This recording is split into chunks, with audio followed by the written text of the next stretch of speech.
Γεια χαρά παιδιά. Μετά από αρκετό καιρό σκέφτηκα να κάνω ένα βιντεάκι.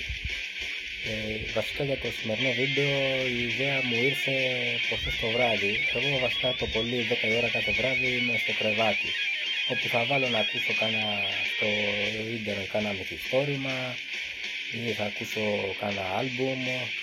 Έτσι προχθές, ενώ με είχε πάρει ο ύπνος, άλλαξε μόνο το YouTube και άκουσα μέσα στον ύπνο να παίζει το Nocturne στο Vekey. Έτσι μου ήρθε η ιδέα να κάνω ένα έτσι βιντεάκι για τα 20 αγαπημένα μου άλμπουμ του Death Metal. Death Metal, μια πολύ επιδραστική μουσική με πολλά εκατομμύρια fans σε όλο τον κόσμο και σίγουρα και ένα από τα είδη που μου αρέσουν πάρα πολύ. Βέβαια είναι λίγο δύσκολο γιατί τι λένε τώρα death metal ακριβώς, ίσως κάποιες μπάντες όπως η Sepultura δεν θα τους έβαζα στο death metal, έτσι. Τους θεωρώ thrash, τους Opeth σε κάποια άλμπουμ που κάποιοι τους βάζουν στο death, εγώ δεν θα τους έβαζα στο death metal. Δηλαδή έχω αφήσει πράγματα που οι άλλους μπορεί να είναι death metal και να τους άρεσαν, δηλαδή Septic Flesh δεν θα τους βάλω π.χ. στο death metal. Φυσικά τώρα και τα 20 άλμπουμ σε περιορίζουν πολλά, δηλαδή έχω, μη σας πω, πολλά εκατοντάδες αγαπημένα άλμπουμ στο death metal. Δεν έχω βάλει μέσα μπάντες π.χ. που τις λατρεύω όπως η Brotequin, η Mortician, πάρα πολλές μπάντες λείπουν δυστυχώς. Δεν έβαλα μέσα την Bridge of Flesh, δεν έβαλα της Avod, Dank Fetus. Τώρα μην συνεχίσουμε, είναι δύσκολη η επιλογή των 20 άλμπουμς, αλλά τέλος πάντων πάμε αυτά που θεωρώ τα 20 καλύτερα άλμπουμς. Και οι διαφορές παιδιά μεταξύ π.χ. 20 και 10 είναι κάπως τυχαία, δηλαδή δεν έχουν μεγάλες διαφορές από τα άλμπουμ. Λοιπόν, στο νούμερο 20 ξεκινάμε Suffocation, Effigy of the Forgotten. Μία από τις πιο brutal death metal μπάντες, τρομερός μπασίστας, πρόσφατα παίξαμε και μαζί σε ένα φεστιβάλ Nova, μαζί Suffocation διαφύρα σε ένα φεστιβάλ στο Μεξικό, φοβερή τύπη και καταπληκτική μουσική και όντως όλοι τους δίσκοι είναι παιδιά καταπληκτικοί, αλλά επέλεξα το Effigy of the Forgotten. Νούμερο 19, Repulsion Horrified, άλλη μια μπάντα από την Αμερική, τρομερό άλμπουμ, grindcore death, όποιος δεν το έχει ακούσει πρέπει να το ακούσει. 18, Terrorizer, Wolf Downfall, η μπάντα που παίζει στα τύμπα να βρίσκουμε τον Σάντοβαν, αυτόν τον καταπληκτικό άνθρωπο που είχα και αυτόν την τιμή να τον γνωρίσω πρόσφατα, ένα ευγενέστατο παιδί. Επίσης στην μπάντα είναι ο μπασίστας ο Dave Vincent, μιλάμε για τεράστια αλμπουμάρα. Νούμερο 17 μάλλον, έχω βάλει από Vader το Litany. Vader τώρα δεν χρειάζεται συστάσεις, είναι μια μπάντα που έχει βγάλει όλα τα άλμπουμ είναι τουλάχιστον πάρα πολύ καλά. Εγώ διάλεξα το Litany με μεγάλη δυσκολία, γιατί θεωρώ ότι σαν σύνολο είναι το καλύτερό του, δηλαδή δεν έχει ούτε ένα κομμάτι filler κατά εμένα. Λοιπόν, στο 16 φυσικά άλλη μια μπάντα πάλι ενός φίλου. Η ιστορία μου καλώς ή κακώς με κάνει να είμαι γνωστός με τους περισσότερους από τους καλλιτέχνες. Μιλάμε για το τρομερό Massacre from Beyond, την μπάντα του Cam Lee, και με αυτούς πρόσφατα συναντηθήκαν οι δρόμοι μας σε ένα ωραίο φεστιβάλ στη Φιλανδία. Cam Lee και όπως λέγαμε παιδιά, Gam Lee.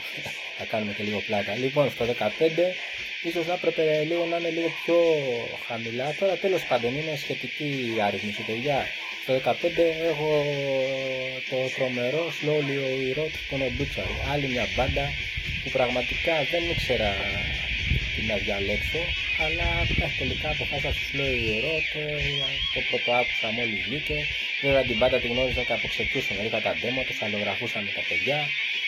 έβαλα το μήνυμα στο Slowly Rot που ήμουνα μεταξύ δηλαδή του Slowly Rot και του Wall Demise και του Cause of Death, αλλά τέλος πάντων έβαλα το Slowly Rot. Λοιπόν, πάμε στο νούμερο 14, ένα άλμπουμ που πραγματικά το λατρεύω και το λατρεύετε κι εσείς, και αυτό το λέω από κάποια μηνύματα που έλαβα στο Messenger. Immolation, Dawn of Possession. Παιδιά, ένας δίσκος που από τα μάτια έρχεται και στην καρδιά κατεβαίνει, θα λέγα εγώ, σαν λογοπαίγνιο. Το 13 θα πάμε στους Malevolent Creation και στο Retribution. Και εδώ τώρα τι να πρωτοδιαλέξω από τους Malevolent Creation, αποφάσισα να βάλω το Retribution σαν πιο ολοκληρωμένο, λίγο πιο καλωστημένο σε σχέση με το The Ten Commandments, το οποίο και το λατρεύω. Λοιπόν, στο νούμερο 12, η μπάντα του συγχωρεμένου του Joy, τι να λέμε τώρα, νεκροφάγια, Season of the Dead, έτσι. Αν τυχόν, παιδιά, κάποιοι νεότεροι ίσως δεν την ξέρετε αυτή την μπάντα, τρέξτε και ακούστε το, είναι αρρώστια πραγματική, ό,τι λέει ο τίτλος, Season of the Dead. Λοιπόν, στο 11 θα βάλω τους Cannibal Corpse. Δεν μπορεί να λείπουν φυσικά οι Cannibal Corpse από τη λίστα. Αν και οι Cannibal Corpse είναι μια μπάντα που γνωρίζει τεράστια επιτυχία. Δεν μπορώ να πω ότι τόσο πολύ με ενθουσιάζουν τα νέα τους άλμπουμ. Αλλά τώρα τα πρώτα τους άλμπουμ για μένα μέχρι ένα σημείο, μέχρι το Gallery of Suicide τουλάχιστον για μένα είναι συγκλονιστικά. Εγώ διάλεξα να βάλω για το καλύτερό τους το The Bleeding. Ήμουνα μεταξύ του The Blink και του Top of the Mutilated, τελικά με σκέψη αποφάσισα να βάλω το Blink και αφού το έβαλα λίγο και τα ξανά άκουσα. Και πάμε στην τελευταία δεκάδα.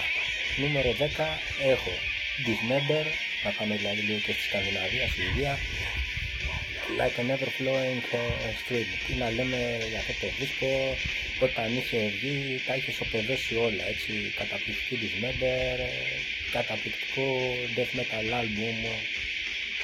9. Πάμε στην Αγγλία, πάμε στους Ballthrower, μια μπάντα που όλοι τους οι δίσκοι είναι αριστουργήματα. Ξέρω και εκεί έξω τη λατρεία χάρηκα τους Ballthrower, κακός δηλαδή που μετά το αρχίδι που ήταν που δεν ήρθατε αυτή η μπάντα. Τώρα τι να πρωτοδιαλέξεις για Ballthrower τα καλύτερα, εγώ έβαλα με πάρα πολύ μεγάλη σκέψη και μεγάλη δυσκολία. Δηλαδή, σε άλμπουμ που όλα για μένα αγγίζουν το 10, έβαλα το Fourth Crusade. Έτσι πηγαίνοντας λίγο στο παρελθόν και σε κάποιες αναμνήσεις. Ωραία, πάμε στο 8 και έχω βάλει, εδώ λίγο δυσκολεύτηκα, αλλά είναι ένα άλμπουμ που το λατρεύω, το έχω ακούσει από όταν βγήκε, το είχα λιώσει θυμάμαι, και έβαλα το At the Gates, το Slaughter of the Soul. Δηλαδή θεωρώ το At the Gates μπορώ να τους βάλω στο death metal. Και τους Inflames δεν θα μπορούσα να τους βάλω στο death metal μέσω κάποιων πάλι τους άλμπουμ όπως είπα παραπάνω, αλλά το At the Gates νομίζω ότι χωράει στον όρο death metal και στη μνήμη και του χαμένου προστάτες Τόμας, ενός καλού φίλου. Στο νούμερο 8 έχω βάλει αυτή τη δισκάρα The Gates, Slaughter of the Soul. Στο 7 για μένα ίσως το καλύτερο άλμπουμ του φιλικού death metal, Entombed, Left Hand Path. Άλλη μια μπάντα με πολύ που μας συνδέει φιλία από την δεκαετία του 80, όταν ακόμα λεγόταν Nihilist. Όποιος θέλει μπορεί να δείτε στο προφίλ μου που είχαν γράψει κάποια γράμματα αστεία που μου είχαν στείλει τότε και καλά ακούγανε Rotten Cry στο δάσος και ήταν ένα φάντασμα.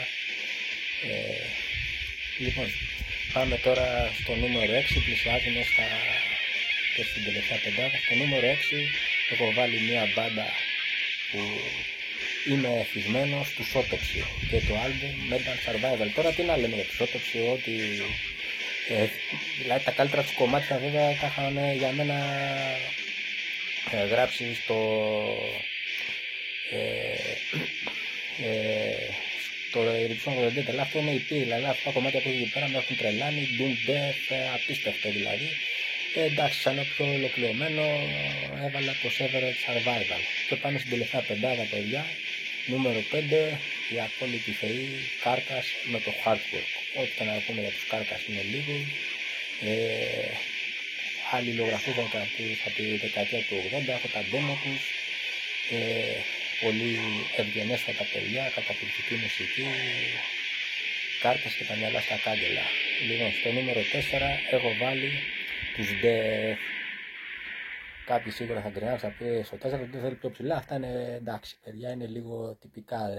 Ο καθένας έχει την άποψή του και θα χαρώ να διαβάσω και στα σχόλιά σας τι πιστεύετε εσείς. Από Death τώρα ήμουνα μεταξύ. Όλοι οι Death τώρα είναι λατρεμένοι δίσκοι. Τι να πούμε, να πούμε για Scream Bloody Gore, να πούμε για Leprosy, να πούμε για τη Virtual Thought Pattern, να πούμε για τη Spiritual Healing, τέλος πάντων. Εγώ ήμουνα μεταξύ του Symbolic